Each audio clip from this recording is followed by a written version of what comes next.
आयुष्यातला सगळ्यात काळा दिवस मी बघितला असेल जून 2018ला, जेव्हा माझी बॉडी पूर्णपणे पॅरलाइज झाली होती. आणि म्हणजे रोज वर्कआउट करून कॉम्पिटिशन खेळणारा मुलगा पूर्णपणे पॅरलाइज झाला हे बघून लोक पण शॉक रडत होती की रोज आमच्यासमोर एवढा पेळदार हा मुलगा. पहिला अनुभव म्हणजे डंबल्स मशीन्स ह्या तर एक वेगळी बाजू राहिली, पण माझं जे बॉडी सिमेट्री जी होती त्याप्रमाणे मला स्वतःच्या बॉडीचं वेट पण उचलतं. म्हणजे मला नमस्कार म्हणाल तर मला नमस्कार पण नाही करता यायचे. मला असं व्हायचं अरे नको, आज नको जाऊया. पण जसं आपण रेग्युलर जायला लागतो, आपलं जसं भूक वाढते, आपल्याला खाणं आपण जसं चांगलं देतो आपल्या शरीरासाठी, आपण स्वतःला जेव्हा मिररमध्ये बघतो की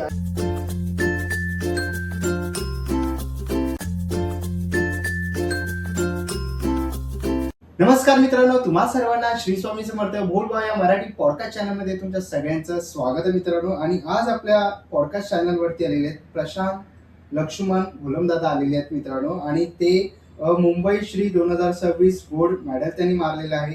महाराष्ट्र श्री 2026 सिल्वर मेडल आहे.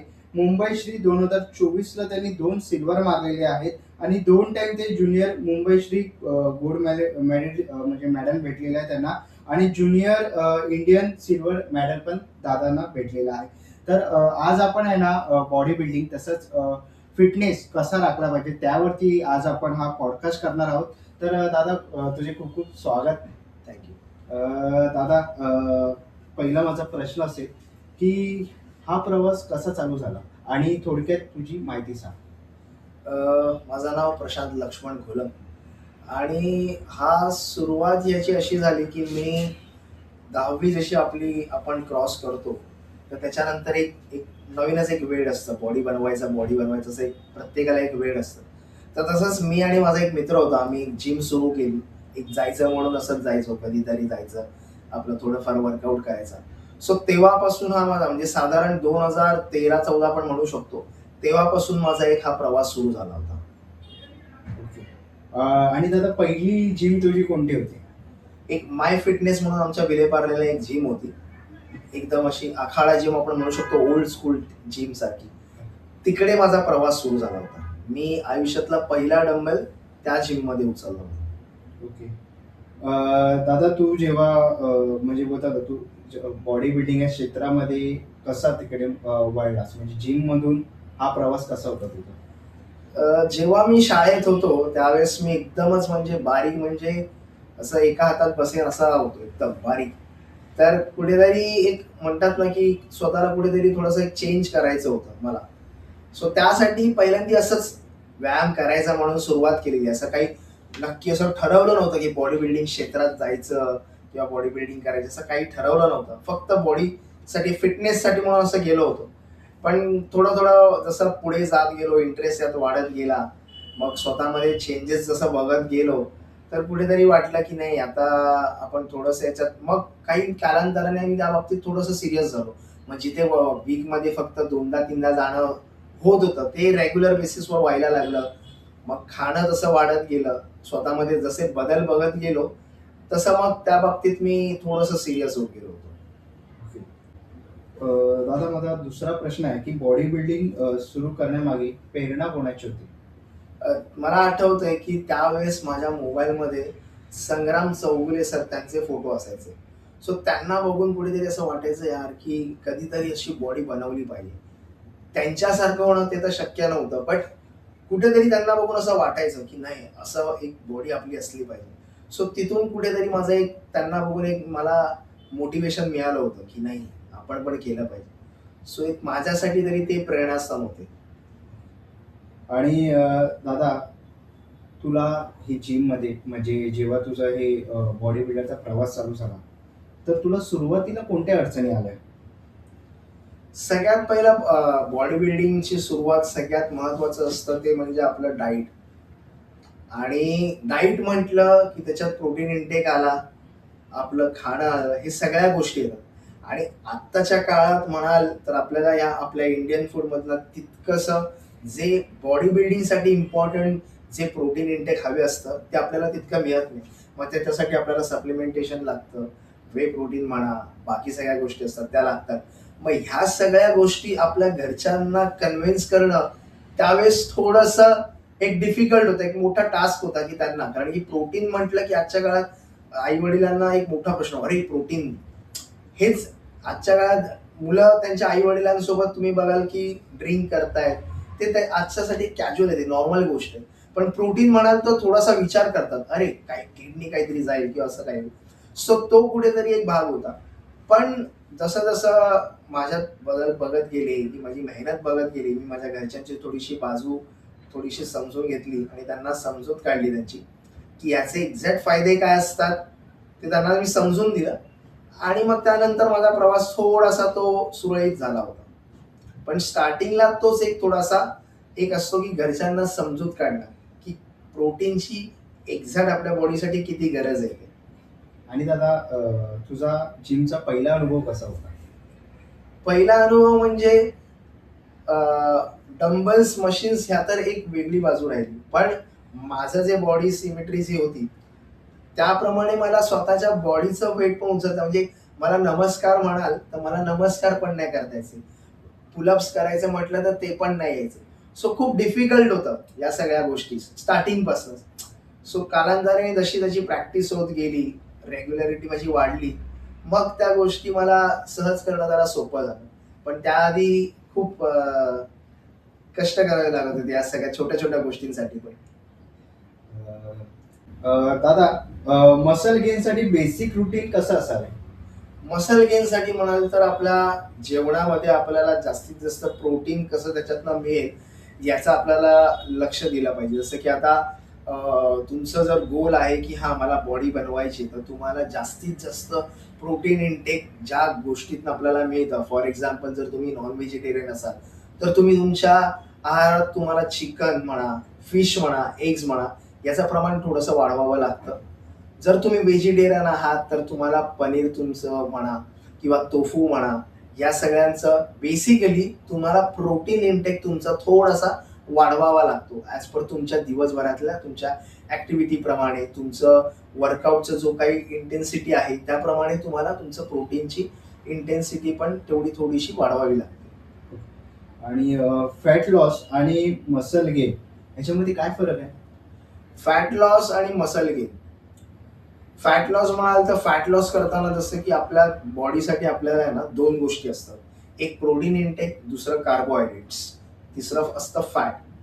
जेव्हा आपण मसल गेन करतो किंवा वेट गेन करतो त्यावेळेस आपल्याला प्रोटीन इनटेकची पण गरज असते, त्याचबरोबर आपल्याला कार्बोहायड्रेटची पण गरज तेवढीच असते आणि फॅट सोबत तुम्हाला पण ठेवावे लागतात. पण आता हेच जेव्हा गोष्ट तुम्हाला फॅट लॉसची येते, तेव्हा कुठेतरी तुम्हाला तुमचे जे कार्बोहायड्रेट्स असतात, जे तुम्हाला एनर्जी देतात, त्याचं प्रमाण कुठेतरी तुम्हाला कमी करावं लागतं. जसं की तुमचं कार्बोहायड्रेट्स तुमचे झाले, तुमचा आपला नॉर्मल व्हाईट राईस झाला, ब्राउन राईस झाला किंवा तुमचे ओट्स झाले, चपाती झाली.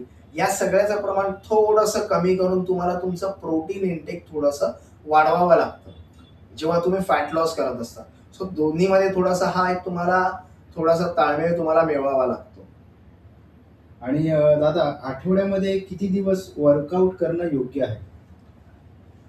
आठवड्यामध्ये म्हणाल आता कॉलेज स्टुडंट असतात त्यांना त्यांचा अभ्यास पण तेवढाच सांभाळायचा असतो. त्यांचं त्यानंतर जे ऑफिसला जातात त्यांचं 9 आवर्स आजकाल 12 तासाचं पण त्यांचं काम असतं.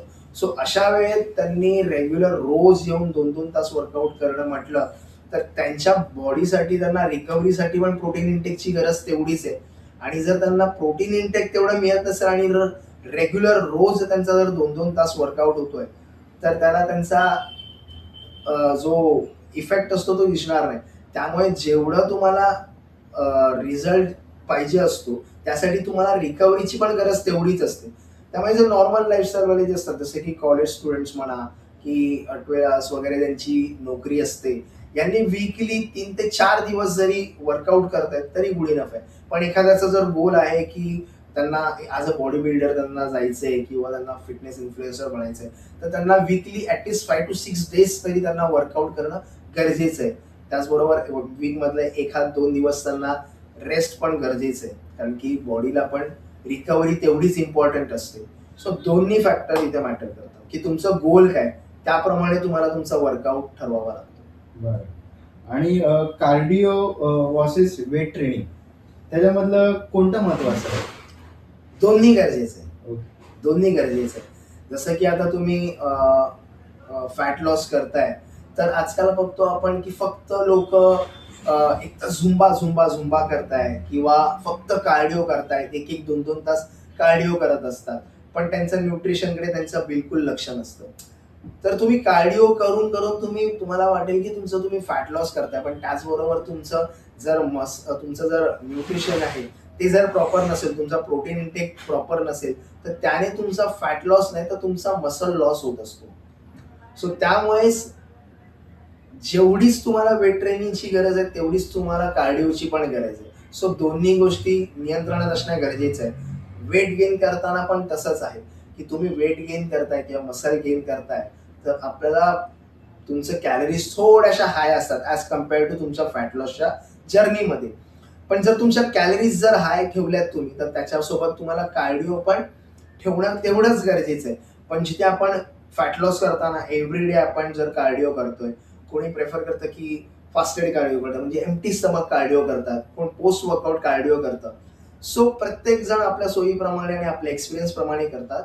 पण कार्डिओ हा तितकाच इम्पॉर्टंट, जसं की फॅट लॉस करताना रोज एव्हरीडे करतात, पण तेच तुम्ही मसल गेन करत असाल, तुम्ही वजन तुमचं थोडंसं इन्क्रीज करण्याच्या ह्याच्यात असाल, तर ॲटलिस्ट वीकमध्ये 3दा तरी तुम्हाला एव्हरी ऑल्टरनेट डे तरी तुम्हाला कार्डिओ करणं तेवढंच गरजेचं आहे, जेणेकरून तुमचं फॅट जे आहे ते जास्त पण वाढलं नाही पाहिजे. दुसरी गोष्ट तुमच्या हार्टची पण तेवढीच तुम्हाला काळजी घेणं गरजेचं आहे. सो या सगळ्या गोष्टींसाठी कार्डिओ पण गरजेचं आहे, त्याचबरोबर तुम्हाला वेट ट्रेनिंग पण गरजेची आहे. आणि फिटनेससाठी डाईट असतं ते किती महत्वाचं आहे? खूप जास्त मॅटर करतं. सगळ्यात इम्पॉर्टंट जो रोल असतो तो डाईटचाच असतो. आता आपण जसं मी तुम्हाला म्हटलं की वेट ट्रेनिंग करतात आजकाल मुलं, वेट ट्रेनिंग करतात 2-2 तास करतात, पण जे बॉडीला गरजेचं आहे, न्यूट्रिशन जे गरजेचं आहे त्याकडे कोण लक्ष नाही देत.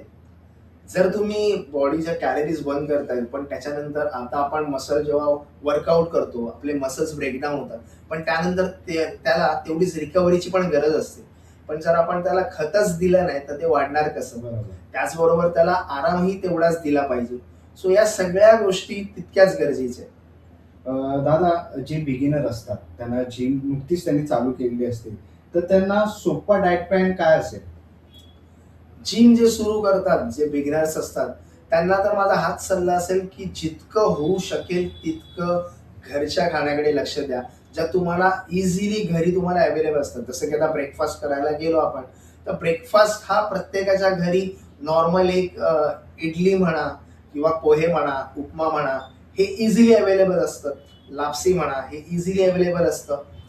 तर हे आपण ब्रेकफास्टमध्ये ठेवू शकतो आणि इझिली प्रत्येकजण आपल्या घरी अंडी तर कोणी अवेलेबल होऊ शकतात, तर त्यांच्या ब्रेकफास्टमध्ये अंड्याचं प्रमाण आपण ठेवू शकतो.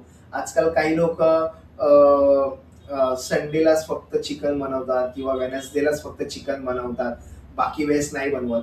तर प्रत्येक जसं की आता लंच आपण करतोय, तर त्यावेळेस त्यांनी घरचं जे काही त्यांचं लंच बनवलेलं असतं ते लंच करावं. त्याच्यासोबत त्यांनी थोडंसं चिकन खाल्लं किंवा त्याच्यासोबत जर घरी आईने जर त्यांचं नॉर्मल जर पोळी भाजी बनवली आणि त्याच्यासोबत त्यांनी 2 अंडी ठेवली तरी चालेल.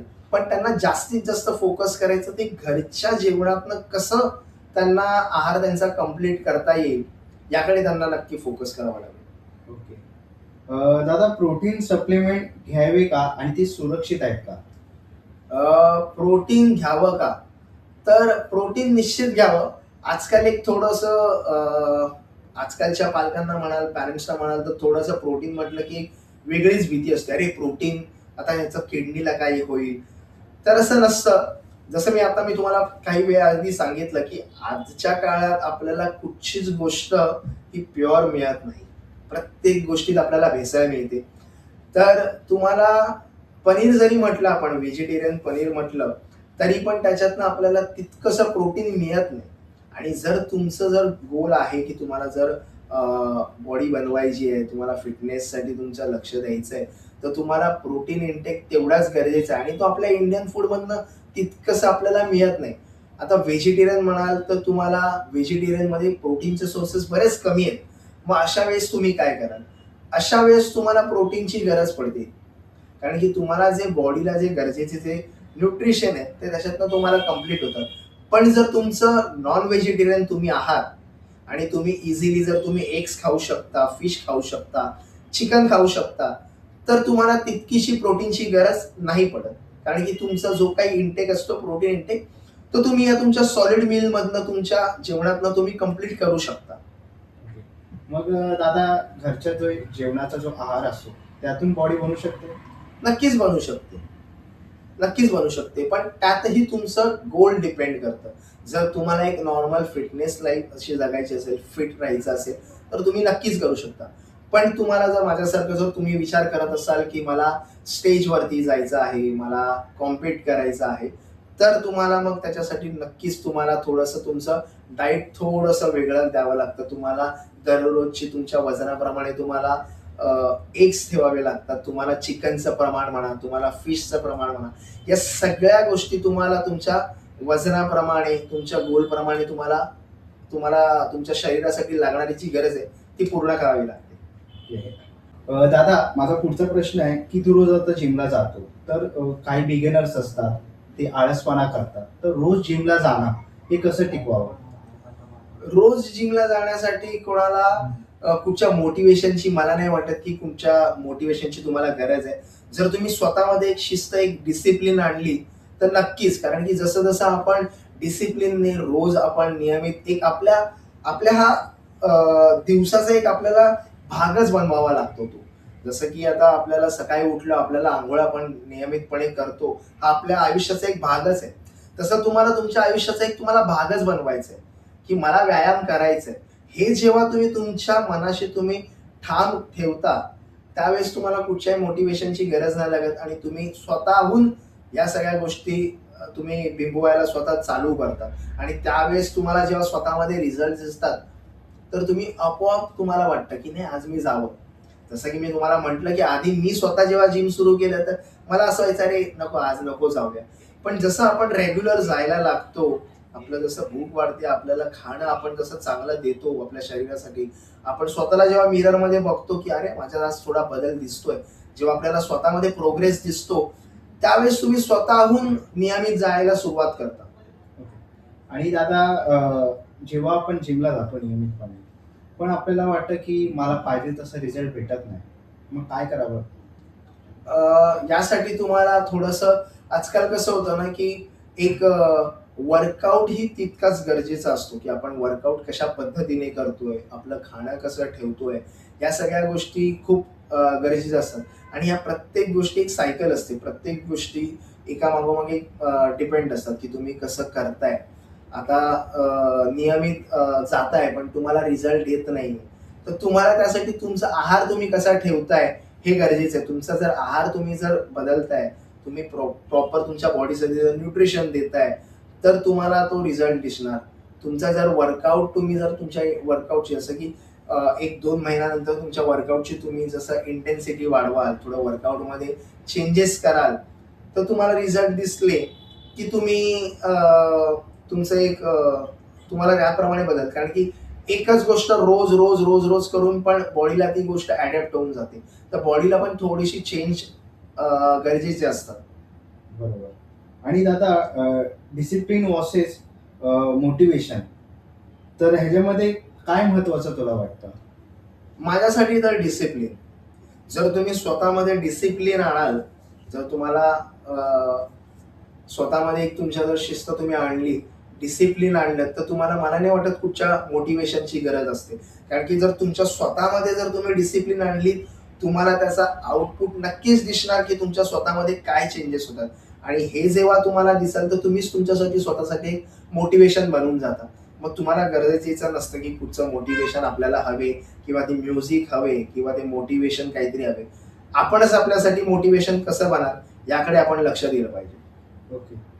दादा, माझा पुढचा प्रश्न आहे, सोशल मीडियाचा फिटनेसवर काय परिणाम होतो? सोशल मीडियाचा फिटनेसवर काही परिणाम होतो. तर आजकाल आता मी जेव्हा फिटनेस वर्कआउट सुरू केला होता, त्यावेळेस आम्हाला आमचे जे सर होते ते बेसिक कसं आम्ही करू याकडे लक्ष द्यायचे. पण आजकाल काय होतंय ना, की आजकाल जे सोशल मीडियावर जे इन्फ्लुएन्सर्स आहेत, ते जे काही एक्सरसाइज दाखवतात, तर त्यांना पडद्यामागच्या गोष्टी माहिती नसतात, की त्यांचं न्यूट्रिशन काय आहे. कारण की प्रत्येक इन्फ्लुएन्सर हा त्यांचा प्रत्येक गोष्टी दाखवतोच असं नसतं. पण आजकालचे जे यंगस्टर्स असतात त्यांना वाटतं अरे, की नाही हे केल्याने बॉडी बनेल किंवा हे खाल्ल्याने बॉडी बनेल. पण ते लोकं बेसिक्सकडे लक्ष देत नाही. पण त्यांना हे कळत नाही, की त्या पोझिशनवर पोहोचण्यासाठी त्यांनी आधी बेसिक्स पण केलेले आहेत. पण ते तुम्हाला आता पूर्ण बेसिक्सपासून नाही दाखवत आहेत.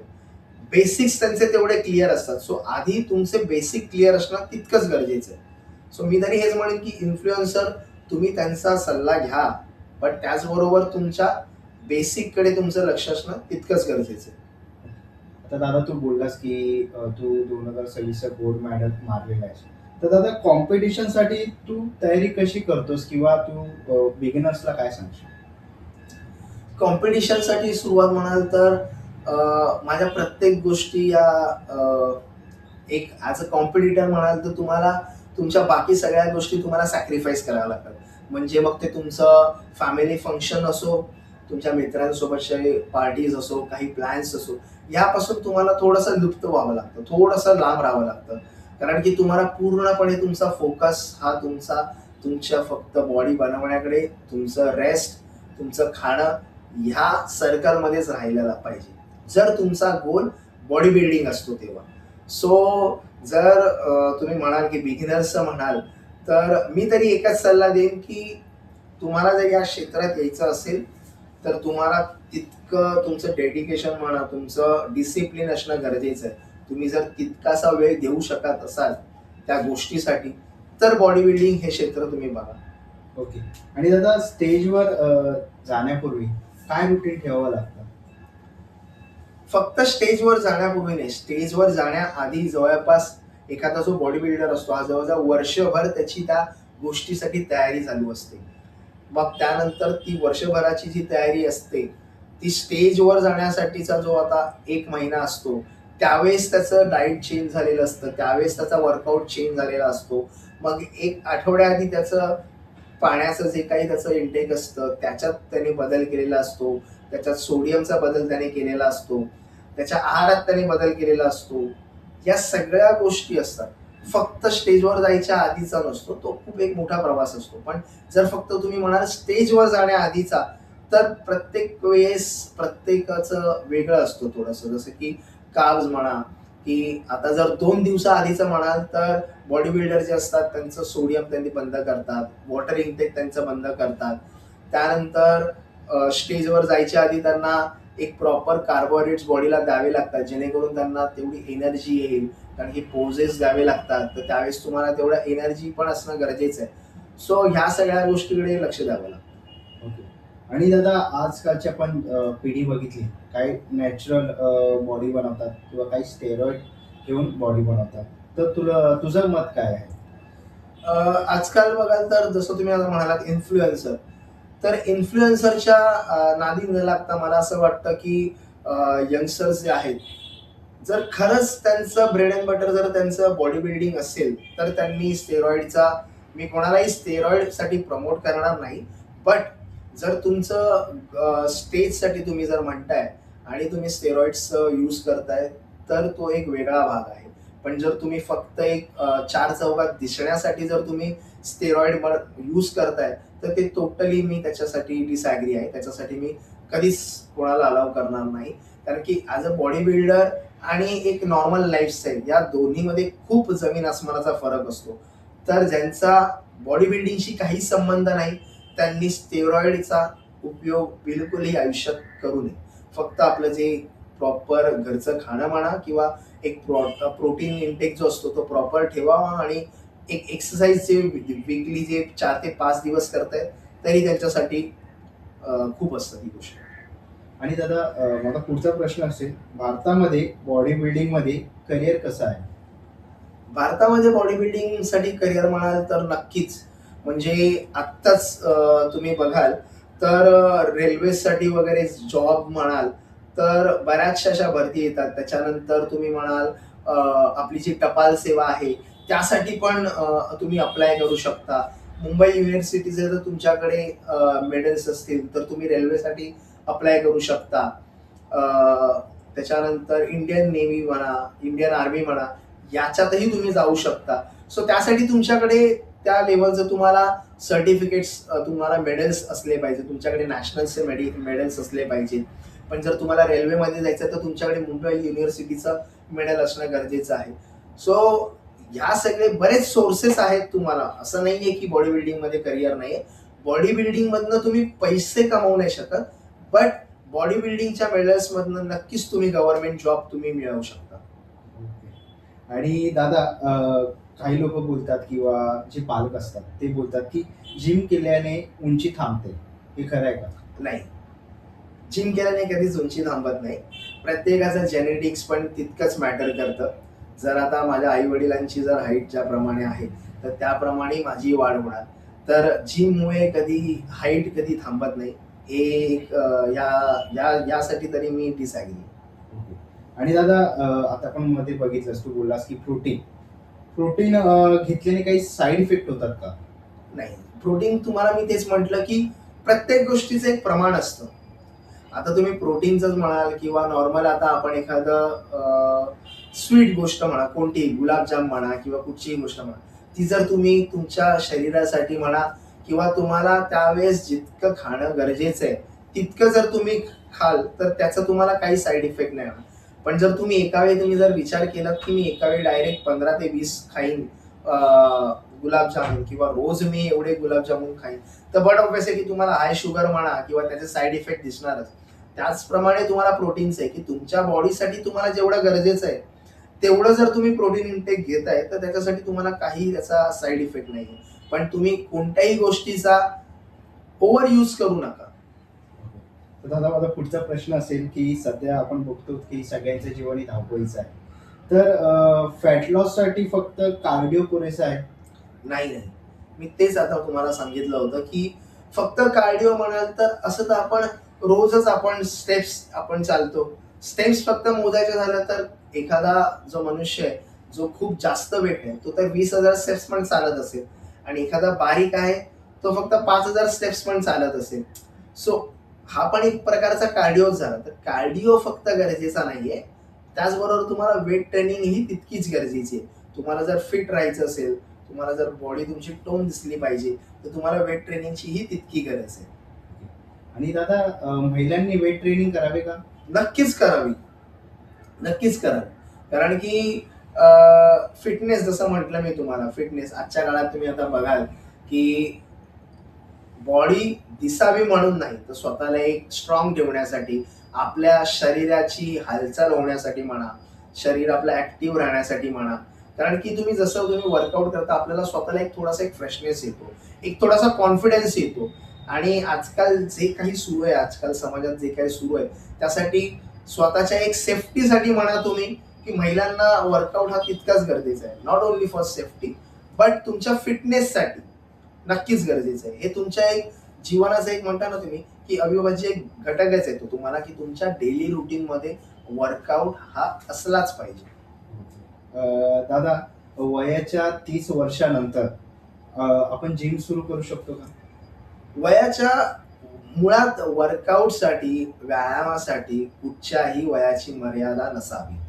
जर तुमचा मुलगा म्हणा, भाऊ म्हणा, जर 2 वर्षाचा आहे, 3 वर्षाचा आहे, तर तो जिम्नॅस्टिक म्हणा, ह्यासाठी हा पण एक प्रकारचा व्यायाम आहे.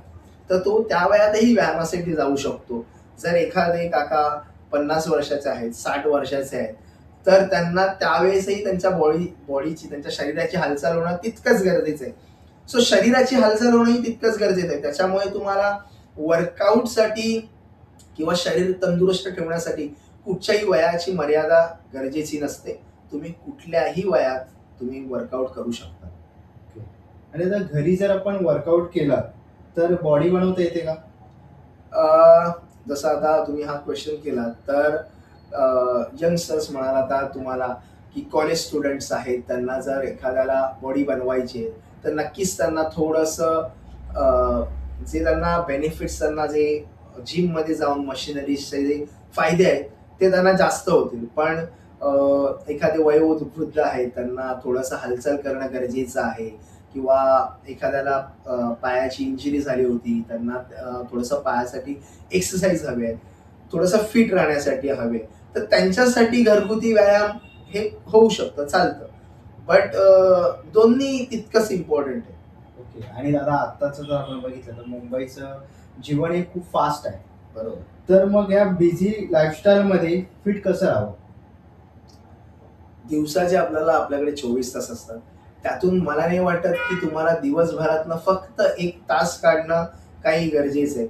जर तुमचा हा दिवसाचा 1 तास तुम्ही जर आयुष्यात तुम्ही एक तुमच्या रुटीनमध्ये जर तुम्ही काढताय, सकाळचा 1 तास म्हणा किंवा व्यायामासाठी कुठचा हा वेळच ह्याच वेळात केला पाहिजे असं काही गरजेचं नसतं. व्यायाम तुम्ही सकाळी म्हणा किंवा संध्याकाळी म्हणा कधीही करू शकता. सो तुमच्या जेव्हा हा व्यायाम हा तुमच्या एक दिवसभरात तुम्ही जेव्हा रुटीनमध्ये बसवता, तर तो तुम्ही कसाही वेळ काढू शकता. ओके. दादा माझा पुढचा प्रश्न आहे, की आता तू खूप सारे कॉम्पिटिशन खेळतोच आहेस.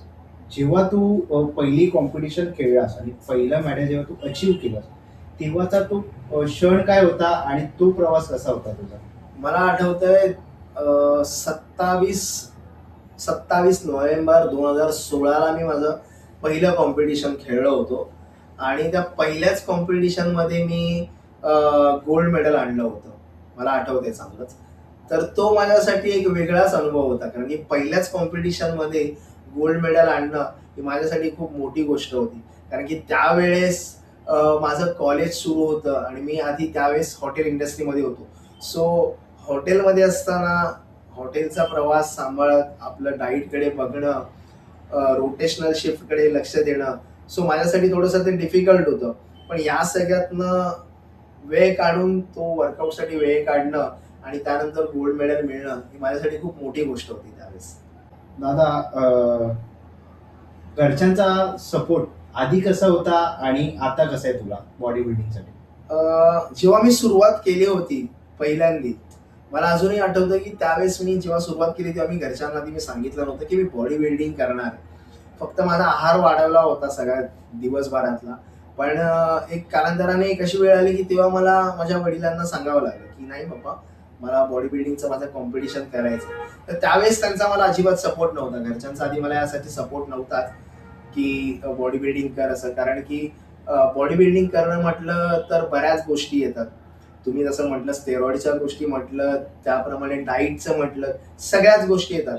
सो खूप गोष्टींना तुम्हाला सामोरं जावं लागतं. तर त्यावेळेस तुम्हाला सुरुवातीला ह्या गोष्टीकडनं फॅमिली सपोर्ट तुम्ही एक्सपेक्ट करूच नाही शकत, कारण की खर्चही तितकाच असतो. सो तुम्हाला खर्चही तेवढा मॅनेज झाला पाहिजे. पण जसं जसं माझा प्रवास पुढे जात गेला, जसं गेला तसं मी मेडल्स जिंकत गेलो.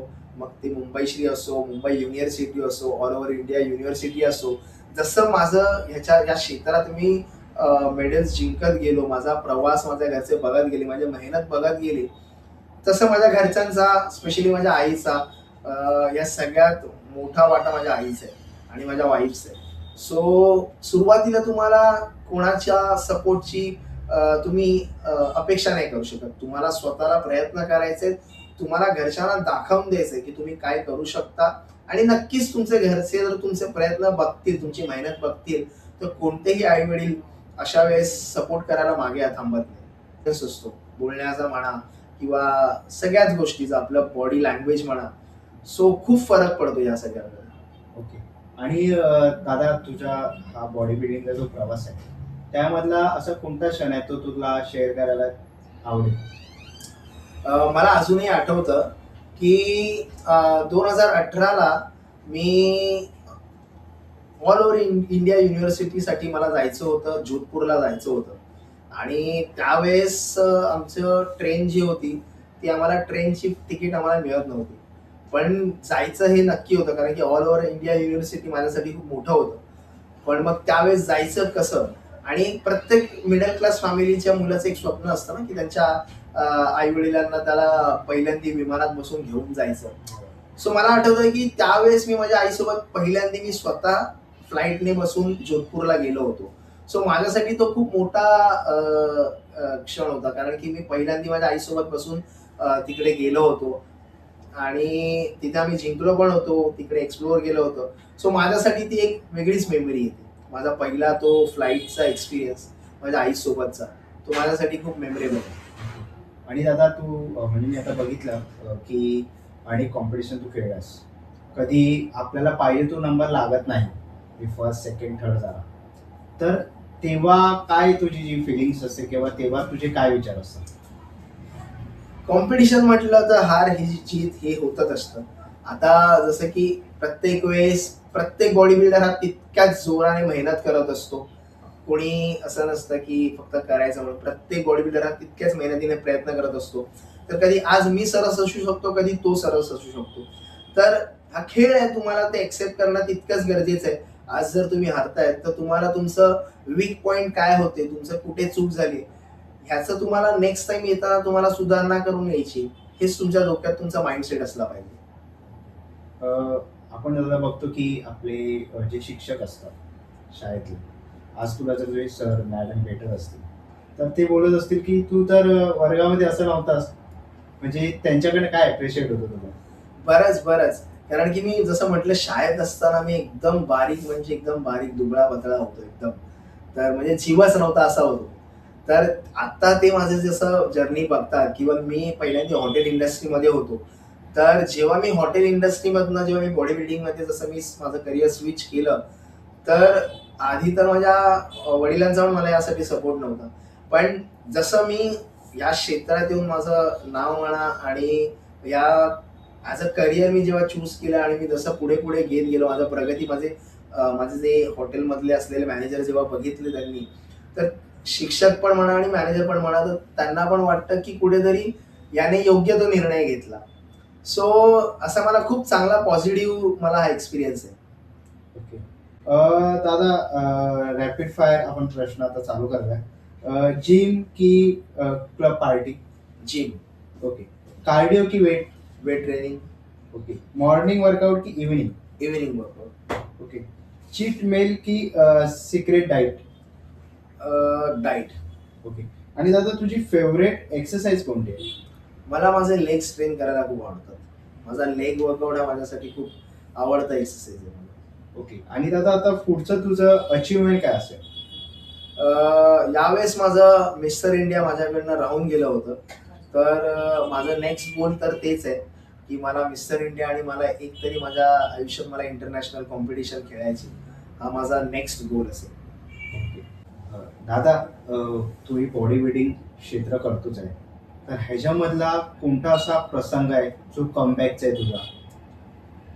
मला आठवतं की आयुष्यातला सगळ्यात काळा दिवस मी बघितला असेल जून 2018ला, जेव्हा माझी बॉडी पूर्णपणे पॅरलाइज झाली होती आणि म्हणजे रोज वर्कआउट करून कॉम्पिटिशन खेळणारा मुलगा पूर्णपणे पॅरलाइज झाला हे बघून लोक पण शॉक रडत होते की रोज आमच्या समोर एवढा पेळदार हा मुलगा आज अंथरुणावर लोळतोय, हे बघून लोक मला बघून रडत होती. असा माझ्या आयुष्यात थोडासा एक प्रसंग आला होता. तर त्यामध्ये मला डॉक्टरांनी सांगितलं होतं की पुन्हा हा वर्कआउट तर कधी करू नाही शकणार आणि मिनिमम 1 वर्ष तरी लागेल की ह्याला स्वतःच्या पायावरती उभा राहिला. म्हणजे मी लिटरली मला असं एक छोटा बाळासारखं उचलून ठेवत होते, बेडवरती ठेवत होते. माझ्या बॉडीला म्हणजे ब्रेनला माझा काही सिग्नल पोहोचत नव्हते. जर मी कुठची गोष्ट खातोय तर ती मला घेता पण येत नव्हती. सो मला जर कुठे खाज येते तर मला खाजवणं म्हणा किंवा काहीच, माझा हात वरती करायचा म्हटलं किंवा मान, मी पूर्ण टोटली माझी डेड बॉडी सारखी होती. सो त्या परिस्थितीतनं मला आठवतंय की 15 दिवसात घरी गेल्यानंतर 15 दिवसात मी स्वतःच्या पायावर उभा राहिलो होतो. सो त्यावेळेस एक जसं लहान मुलाला आपण हात पकडून उभं राहायला शिकवतो, मला अजून पण आठवतंय की त्यावेळेस माझ्या आईने आणि माझ्या घरच्यांनी मला जे सपोर्ट केलं होतं की लिटरली म्हणजे आई माझा हात पकडून मला उभं राहायला शिकवते. ती रोज तिचं माझ्या शरीराला तेल लावून मसाज करणं असो. सो लिटरली असे सगळ्या गोष्टी मी फेस केल्या होत्या आणि त्याच्यानंतर मी पुन्हा 2019ला मी पुन्हा एक स्वतःला कारण की बऱ्याच अशा चर्चा झाल्या होत्या त्यानंतर की मी बऱ्याच अशा गोष्टी घेतोय त्यामुळे हे सगळं झालं. पण त्यामागची ऍक्च्युली कारणं थोडी वेगळी होती, जो माझ्यावर प्रसंग आला होता ते. पण कुठेतरी एक स्वतःला सेल्फ मोटिवेशन म्हणा आणि कुठेतरी माझ्या मनात पण एक होतं, की मी घरच्यांचं नाव खराब केलंय, लोकं चर्चा करतायत. तर मला त्या सगळ्यातनं कुठेतरी एक स्वतःला पुन्हा बाहेर काढायचं होतं, की आणि दाखवायचं होतं, की नाही, या सगळ्या गोष्टी बॉडी बिल्डिंगमुळे नाही झाल्यात. याच्या कारणासाठी काहीतरी वेगळ्या गोष्टी आहेत. तर त्यासाठी मी स्वतः ठरवलं होतं, की मला काहीतरी पुन्हा करायचंय. मला बॉडी बिल्डिंग अशीच नाही सोडायची. त्यामुळे मी 2019ला पुन्हा स्वतःहून बॉडी बिल्डिंग सुरू केली. त्यावेळेस मला आठवतंय, की आमच्या साने गुरुजीला सांताक्रूजला एक कॉम्पिटिशन असते. तिथे ओपन कॅटेगरीमध्ये मी 32 मुलं टॉप 10 मध्ये आलो. टॉप 10 नंतर मी टॉप 5 मध्ये नाही येऊ शकलो. पण कुठेतरी मला असं एक वाटलं, की मी जर टॉप 10 मध्ये पुन्हा येऊ शकतो, तर नक्कीच मी पुन्हा बॉडी बिल्डिंगमध्ये कमबॅक करू शकतो. त्यानंतर थोडासा मी ब्रेक घेतला. कोविड आलं होतं आणि कोविड नंतर पुन्हा मी 2021ला जी माझी बॉडी बिल्डिंगची जर्नी सुरू केली. त्यावेळेस मला आठवतंय, की माझं पहिलं कॉम्पिटिशन मी मध्य प्रदेशला इंदोरला मी एक नॅशनल कॉम्पिटिशन असतं. त्या नॅशनलमध्ये मी सिल्वर मेडल आणलं होतं. सो पॅरलाइज बॉडी झालेली तो बेडवरचा तो प्रसंग, तो माझ्यासाठीचे ते दिवस आणि नॅशनलचं ते मेडल, हे माझ्यासाठी खूप मोठं अचीवमेंट होतं. सो आणि आत्तापर्यंतचा हा प्रवास, तर त्यावेळेस मला ज्या डॉक्टरांनी जर पाहिलं होतं आणि आता बघतील, तर ते स्वतः बिलीव्ह नाही करणार, की मी तोच मुलगा आहे तो.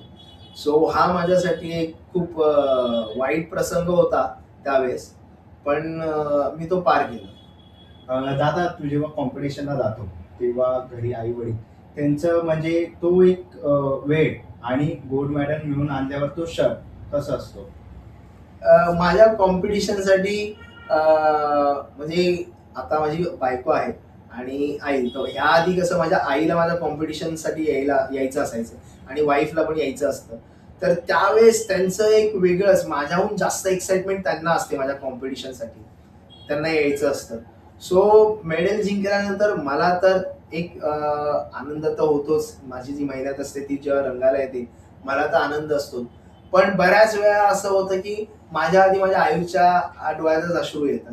कारण की त्यांनी तो माझा प्रवास बघितलेला असतो, की दिवसभरातलं माझं ते डिसिप्लिन, ते प्रत्येक गोष्ट मोजमाप करून खाल्लेलं, त्याच्यानंतर बऱ्याच गोष्टी सॅक्रिफाईस. सो माझ्यापेक्षा त्यांना या गोष्टीचा जास्त आनंद असतो. जेव्हा कधी मी मेडल जिंकतो किंवा काही मी अचीव्ह करतो, तर त्यांच्यासाठी खूप मोठी गोष्ट असते ती. त्यांच्यासाठी खूप मोठी अभिमानाची गोष्ट असते ती. आणि दादा, तू आता बोललास 2018चा प्रसंग, तेव्हा तू पुन्हा एकदा जिम चालू केलीस, तेव्हा घरच्यांचं मत काय होतं? त्यावेळेस तर मी जेव्हा सुरू केलेलं, तर मी तर आधी दाखवत पण नव्हतो, की मी सुरुवात केली आहे. कारण की त्यावेळेस मला स्वतःला पण थोडंसं आधी भीती वाटत होती. कारण की त्या प्रसंगानंतर मला थोडंसं एक एन्झायटीचा थोडासा प्रॉब्लेम झाला होता. तर मला थोडीशी भीती तर वाटत होती पुन्हा या क्षेत्रात येण्यासाठी. तर पण जसं-जसं मी सुरुवात केली, तसं मी घरच्यांना सांगितलं, की नाही, मला परत या सगळ्या क्षेत्रात जायचंय. जसं मी तुम्हाला म्हटलं, की माझं एक ते होतं, की लोकांच्या नजरेत जे काही झालंय, जे काही लोकं चर्चा जी झाली होती, ती कुठेतरी मला ते पुसून टाकायचं होतं. सो मी त्या ह्याच्यात पुन्हा मी सुरुवात केली होती. तर आजचा पॉडकास्ट खूप सुंदर असा झाला आणि दादानेही त्यांचा वेळात वेळ काढून आपल्या या बोलवा पॉडकास्ट चॅनलवरती आले. तर दादा, तुझे खूप खूप आभार आणि खूप सुंदर असे प्रश्नाचे दादांनी उत्तर सुद्धा दिली. आणि मित्रांनो, तुम्हालाही जर आपल्या पॉडकास्टवरती यायचं असेल तर व्हिडिओच्या खाली डिस्क्रिप्शन बॉक्समध्ये आपल्या बोलवा पॉडकास्टची तुम्हाला इंस्टाग्राम लिंक आणि गुगल फॉर्मचा लिंक भेटेल. तर ती नक्कीच तुम्ही फिलअप करा. तुमच्याही मनातील काही प्रेरणादायी अनुभव असतील किंवा तुम्ही जर कलाकार असाल किंवा इतर काही गोष्टी, तर नक्कीच त्याही गोष्टी आहे ना आपण अनेकांपुढे मांडू आणि सगळ्यांना आपण शेअर करू. तर तोपर्यंत तुम्हा सर्वांना श्री स्वामी समर्थ. श्री स्वामी समर्थ.